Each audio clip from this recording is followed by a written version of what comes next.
दोस्तों, बंजर जमीन को काजू के हरे भरे खेत में तो ट्रांसफॉर्म कर दिया, लेकिन क्या इस जमीन पर काजू का प्लांटेशन करना हमारे लिए फायदेमंद होगा? दोस्तों, पिछली वीडियो में मैंने आपको बताया था कि काजू का प्लांटेशन किस तरीके से किया जाता है और प्लांटेशन करने का सबसे सही समय कौन सा होता है।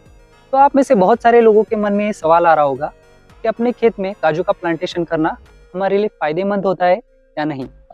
तो आज मैं आपको बताने वाला हूँ अपने खेत में काजू का प्लांटेशन करने के फायदे। दोस्तों, काजू की खेती करने का सबसे पहला फायदा तो ये है कि ये आपको 20 से 25 साल तक उत्पादन देता रहेगा। मतलब ये आपके लिए एक लॉन्ग टर्म इनकम सोर्स बन सकता है।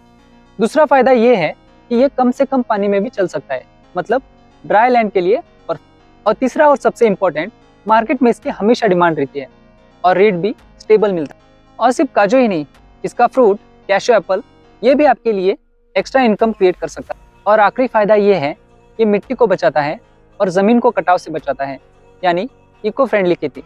तो यही है वो फायदे जिनकी वजह से किसानों के लिए काजू की खेती एक लाभदायक और स्ट्रॉन्ग इनकम का जरिया बन सकती है। तो अगली वीडियो में मैं आपको बताऊंगा 1 एकड़ में कितने प्लांट्स लगा सकते हो और 1 एकड़ से कितना इनकम कमा सकते हो।